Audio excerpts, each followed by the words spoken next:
Hello dear students, how are you all? I, Professor Prashant Bua, Dr. Subhas Technical Campus, Junagadh. So we will start a lecture series of design of reinforced concrete structure in previous few months. In that we have solved module 5 also, and in previous 2 to 3 lectures we will solve analysis of wind load in multi-story building as well as a water tank. So this important portion has covered already. Now second module is also important, is nothing but the multi-story building design, or you can say the G+3 building analysis and design. So here have lots of lecture series have start regarding G+3 building. So I request to all, please keep watching all the part of this series because it's very important and interlinking with all the lecture series. So I hope you have to continue watching this G+3 building, and then you can able to understanding about G+3 design. So I will start today's in this lecture G+3. In that, first of all, I will read the data. You have to clearly see the data and draw one figure is given of layout plan. It's very important and it should be continue with all the series if the completed the G+3 building. So please see the data and read carefully. A typical floor plan of building as shown in figure has following data. First, type of structure is multi-story rigid jointed frame is given. Number of story is 4. It means G+3. Ground plus 3 story is given. Floor to floor height 3.35 meter. You can see in the data. Floor to floor height is given 3.35. Height of plinth 1 meter above the GL. So we should consider height of plinth 1 meter above the GL.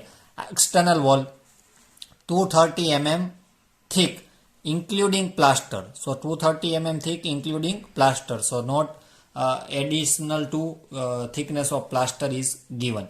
Internal wall is a 150 mm thick, same as including plaster.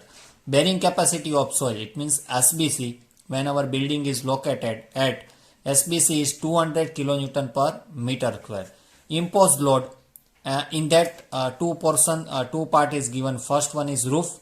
Roof finish is 1.5 kilonewton per meter square. Now what is roof finish? After completing the terrace slab, we should considering as a roof waterproofing, or you can say add the tiles. For that the load is 1.5 kilonewton per meter square.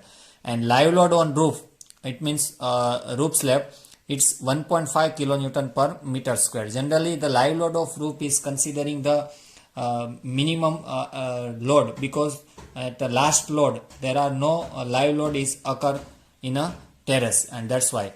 For the typical floor itself, the floor finish is 1 kilonewton per meter square. It means at a different floor we should providing the tiles. For that the load is given 1 kilonewton per meter square, and live load for rest of this all floor is 4 kilonewton per meter square. Material that we can use for multi-story building is concrete M20 grade, steel grade Fe415.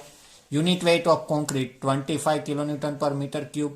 Unit weight of masonry 20 kilonewton meter cube. So design a multi-story building using limit state method based on IS 456-2000 code.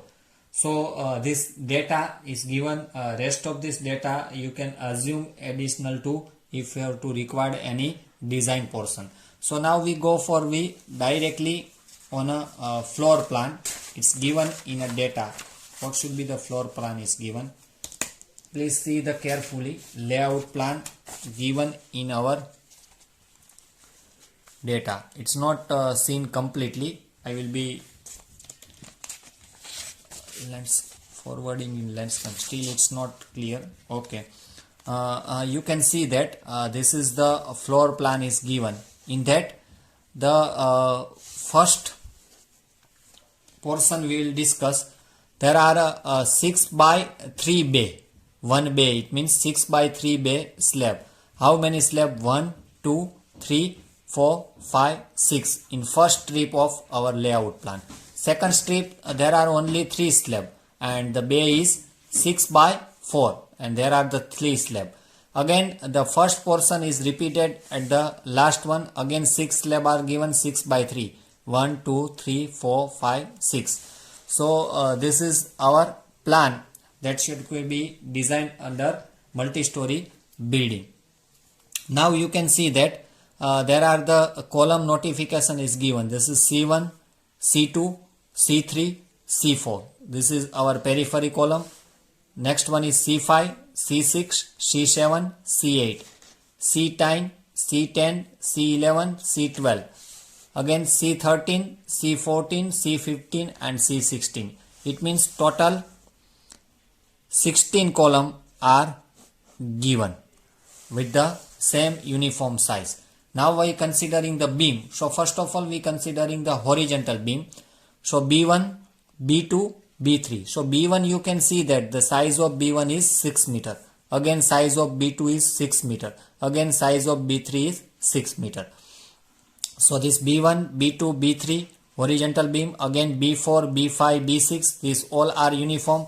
B7, B8, B9, B10, B11, B12. These all beam are uniformly and placed as a horizontal direction. Now we considering in vertical direction. So B3 the length of beam is 6 meter. B14 the length of beam is 4 and B15 it should be 6 meter. So it should be given in a vertically. I rotate the plan so you can visualize the beam. So B12 up to B12 it's given in horizontal. Up to vertical it start with the notation of B13. So B13, 14, 15, 16, 17 there are no beam in between this gap. B18, 19, 20, 21, 22, 23, 24, 25, 26 and 27. Then 28, 29 and 30. So total if you have to consider then beam 30 is given. So total 30 beam is given and 16 column are given. Now you can see the notation of slab.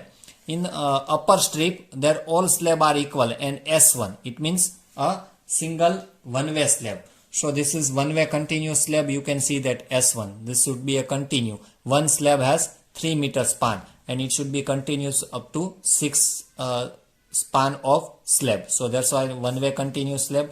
S2 notation you can see this is the two-way slab. In that 3 two-way slab are given and the span length of span of two-way slab is 6 meter. So 6 by 4 there are the two-way slab design. Again 6 one-way slab is given with the same distance of 3 meter periphery height periphery span, and also it's given in 6 one-way continuous slab. So this design of entire multi-story building involves the design of all slab, all beam, all column and all footing.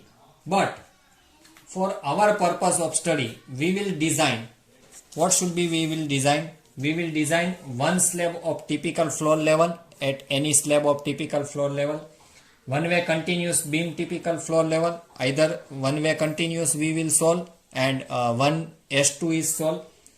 Then one column we will design, one beam we will design and one column footing we will design. So rest of the design are similar. So for manually check of entire any building, we will solve only the typical floor slab, one column footing and beam. So rest of this are designed in a software. So this is very important topic while you pass out the civil engineer. You directly touch with this phenomena. So before you use any software regarding to the design, either you go for the strut or you can go for the strap. What you should be clear about the manual procedure, how we calculating the design manually using IS 456. Then and then you can able to use any software related to design. So now we start with the design of slab typical floor level. So first of all we start the slab design, because without knowing the slab load we cannot design beam and column. So what should be our first step? Our first step is, or you can say the first design is design of design of slab at typical floor level. So we start design of slab at typical floor level. So you can see in the plan, based on the span and end condition, entire floor system can be grouped in three groups. Which one? First one is S1. S1 is one way continue slab, you can see in the plan. S2 two way slab, but there are the two types of S2. You can see that entire floor system has divided into the two slab. S1 is a one way continuous in upper strip and down strip. S2 has two way slab, but there are the two types in two way slab. These two are two way slab has one sort as discontinue, and this one is interior panel. So this both the design are different. These two are same and this one is different. So these two are under two way slab has one sort as discontinue. So you can see when we studied the slab design in your portion of ESD or elementary structural design, there are the two edge, short edge and long edge. So if you notice this slab, there are the short edge is discontinued. It means after the this edge there are no continuous slab are there. So this is last edge of slab and it should be a discontinued. So this is short edge discontinuous slab. Similarly this slab, this also has 4 meter. So short edge is discontinuous, rest of this three side is continuous. As you can see that this 6 meter is continuous, another slab is connected, this 4 meter is another slab is connected, this 6 meter is another 6 meter one way continuous slab is connected. So only this 4 meter is discontinued. So I will be divided S2 slab in a two way. First S2 slab, one short edge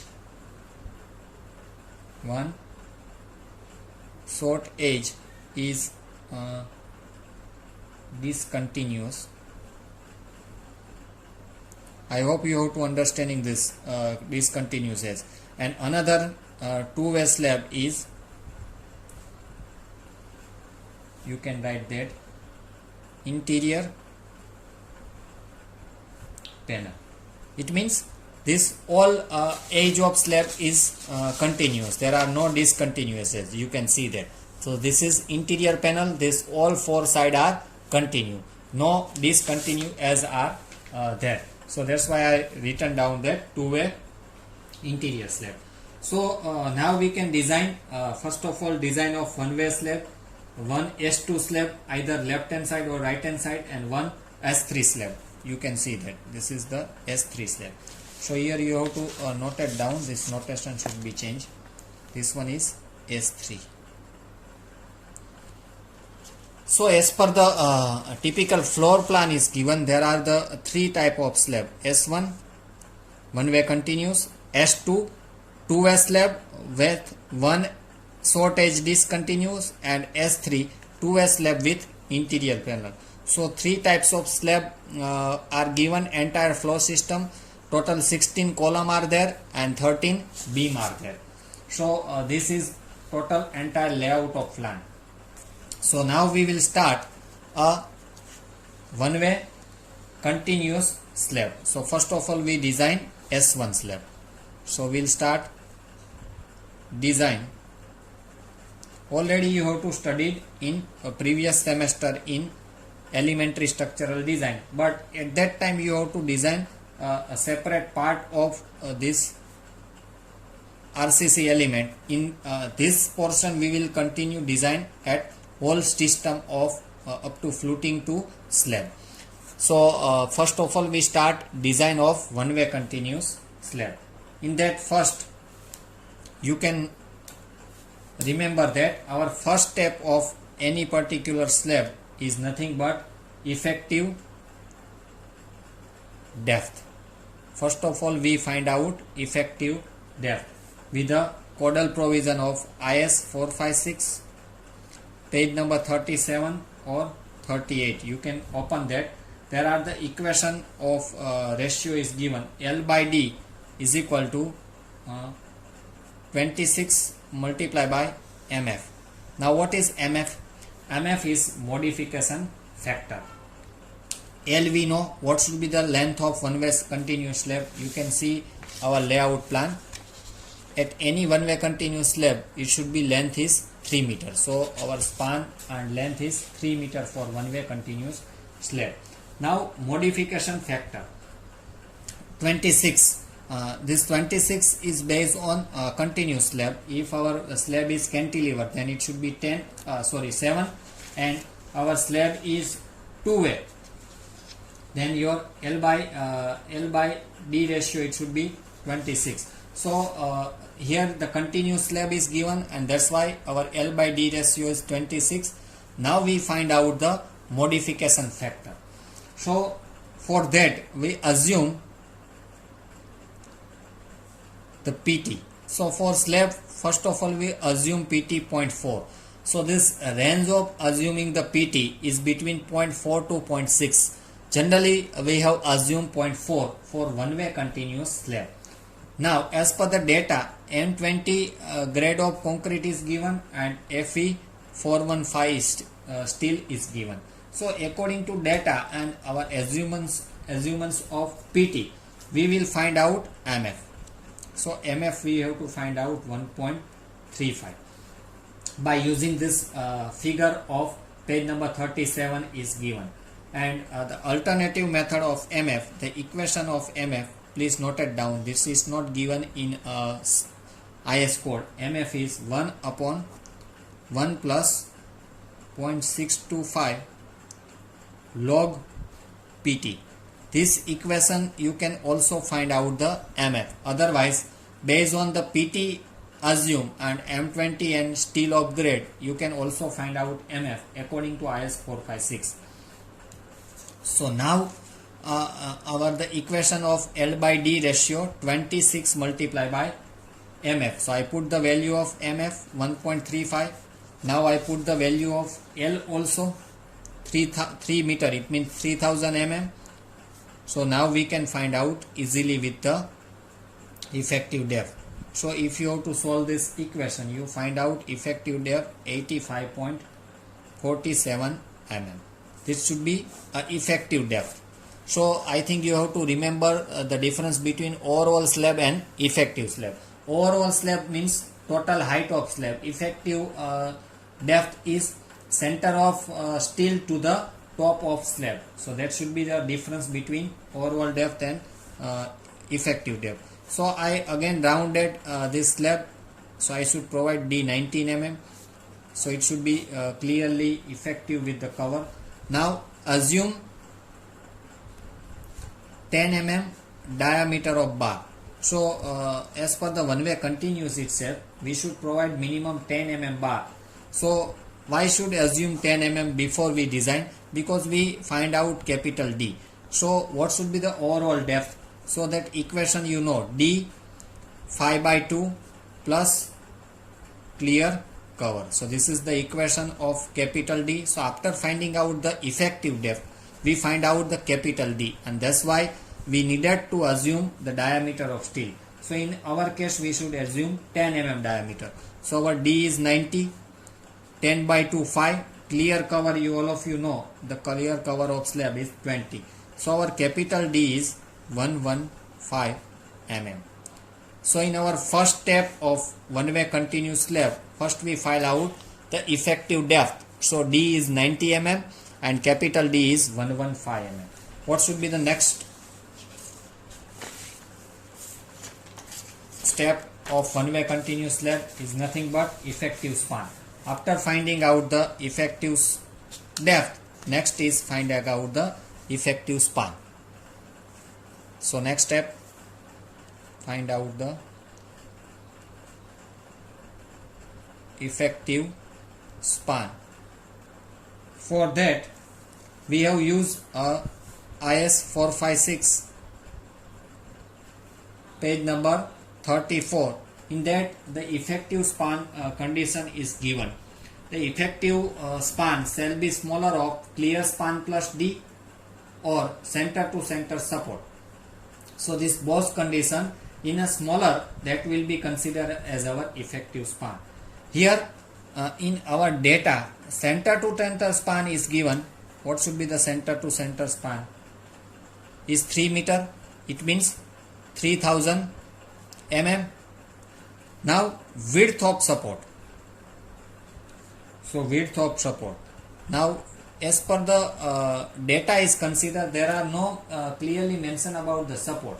But if you have to read clearly, all slab are supported with the external wall itself. So what should be the wall thickness? 230. So that's why our support width will consider the external wall thickness, and the thickness is 230 mm. So now clear span, if find out, what should be the clear span? Clear span is equal to center to center span minus the width of support. So if you have to find out the clear span, you can deduct the center to center span minus width of support. So 3000 minus 230. So I will be find out 2770 mm as a clear span. So this is the clear span. So now as per the page number 34 IS 456, our effective span shall be smaller of first criteria, clear span plus D, and that's why we find out first of all clear span. How we can find out clear span? Center to center span minus width of support. So we can find out clear span. D already we find out effective depth. Don't confuse with the capital D and small d. Capital D is overall depth. So 2770 plus 90. So our first answer is 2860 mm. You can see that. And our second codal provision is center to center of support. So this already given in our data. Center to center support is 3000 mm. So whichever is smaller out of these two criteria according to IS 456 page number 37 is our effective span.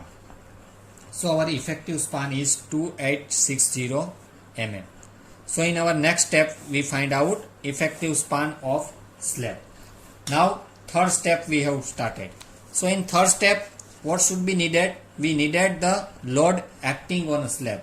So third step we calculate load calculation. This is very important step. Without knowing the load, you cannot design any particular slab.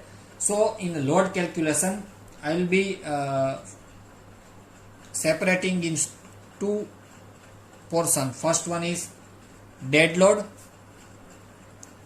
is denoted by capital DL. So first we find out the dead load and then we find out the live load.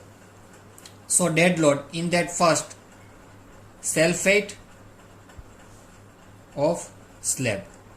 So for the slab weight of slab, we should consider 1 meter strip. So any particular slab design, we should provide 1 meter strip, and we can also find out the design as well as the steel for 1 meter. Rest of this remaining meters should be continuous as per this design. So take 1 meter strip, means width of slab is 1 meter, depth we can already find out. So in that you should consider overall depth. So our overall depth is 115 mm. So I will convert into the meter. So 0.115, and this is the area of slab, width into depth, and density of concrete is given in our data 25. So this is this way we can find out the self-weight of slab, area into density. So we find out, if you solve this multiplication, 2.875 kilonewton per meter. So in dead load, first we consider the self-weight of slab. Now we consider floor finish. Floor finish is given 1 kilonewton per meter square. That's why we take 1 multiply by 1 meter strip. So finally we find out 1 kilonewton per meter. You can see that this is considering the 1 kilonewton per meter square. It means we should multiply by meter. So our answer is getting kilonewton per meter. So I put by 1 meter strip. So total 1 kilonewton per meter. So if you have to summation this total self weight of slab plus force in is, so it should be 3.875. So total dead load in one way continuous slab is 3.875 kilonewton per meter. This is working. Converted into the factored load. So what should be the factor dead load? Multiply by factor of safety. So for dead load we should consider 1.5. So our factor dead load is 5.81 kilonewton per meter. So this is dead load. Now we find out the live load. Our second part of load calculation is live load. So live load is given for typical slab. Live load is given 4 kilonewton per meter square. Multiply by 1 meter strip. So our live load is 4 kilonewton per meter, and converted into the factored live load, because this is the working live load. So again multiply by factor of safety. So you can find out 6 kilonewton per meter.